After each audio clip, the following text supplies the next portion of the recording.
Good morning everyone. कैसे हैं आप सब? मैं हूं निशा और मेरी पाठशाला में आप सबका स्वागत है।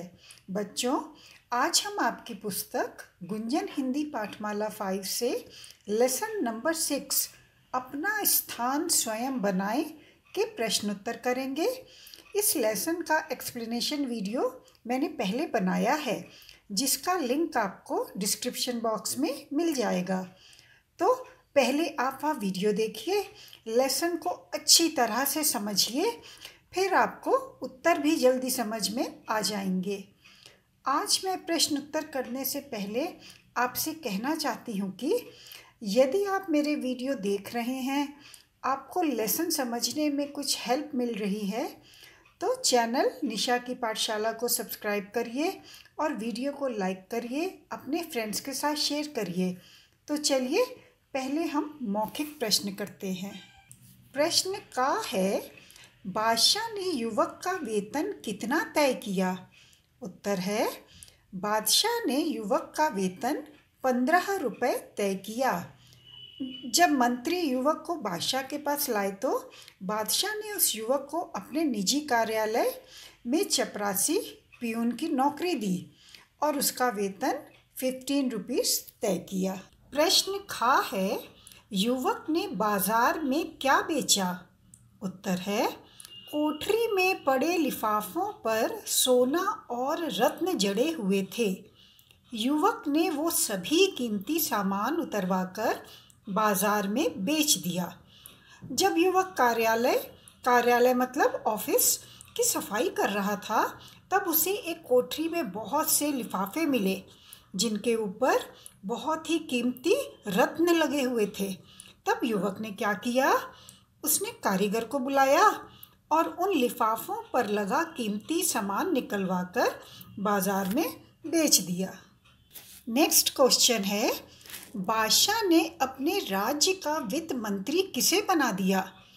उत्तर है, बादशाह ने एक युवक को, जो उनके निजी कार्यालय में चपरासी के पद पर था, अपने राज्य का वित्त मंत्री बना दिया।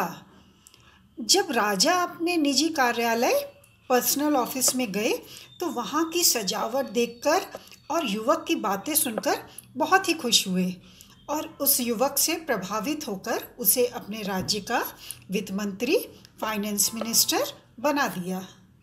प्रश्न घ है, रात के 2 बजे बादशाह ने किन्हें बुलवाया? उत्तर है, रात के 2 बजे बादशाह ने अपने सेनापति को बुलाया और उसे कहा कि हमारे सभी मंत्रियों को उनके घरों से उठाकर इसी समय यहाँ ले आओ। एक दिन रात के 2 बजे राजा ने अपने सेनापति को बुलाया और उसे कहा कि सभी मंत्री अपने अपने घरों में जिस भी हालत में हों, फिर चाहे वे सो रहे हों या फिर कुछ खेल रहे हों, उन्हें तुरंत ही यहाँ इस कमरे में ले आओ। अब लिखित प्रश्न करते हैं। प्रश्न का है, बादशाह ने अपने मंत्री से क्या कहा? उत्तर लिखेंगे, बादशाह ने अपने मंत्री से कहा कि उन्हें एक निजी सहायक की आवश्यकता है।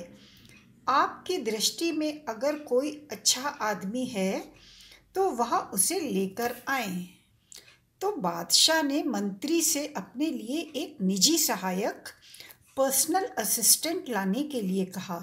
साथ ही ये भी कहा कि मंत्री इस बात का ध्यान रखें कि आदमी बहुत अच्छा होना चाहिए। नेक्स्ट है, युवक ने सबसे बड़ा वेतन किससे कहा और क्यों?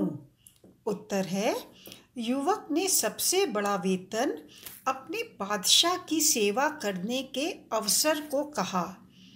युवक ने ऐसा इसलिए कहा क्योंकि वह बहुत बुद्धिमान था।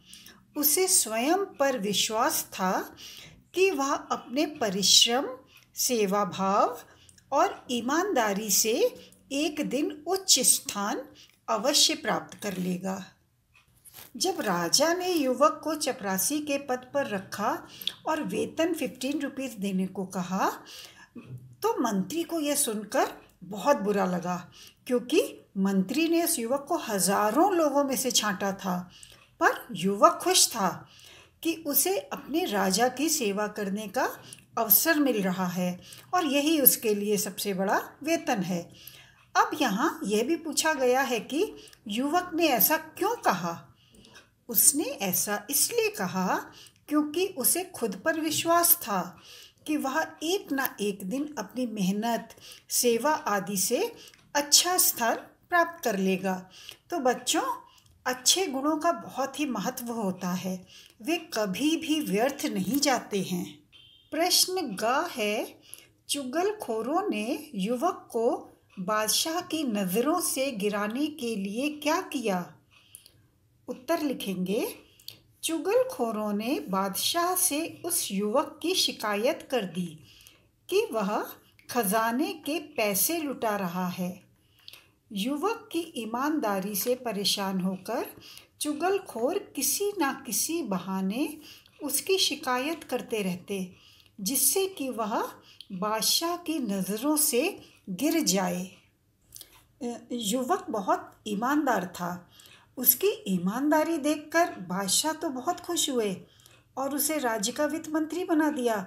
पर दूसरे मंत्रियों को यह अच्छा नहीं लगा, क्योंकि वह युवक ना बेईमानी करता था, ना किसी को करने देता था।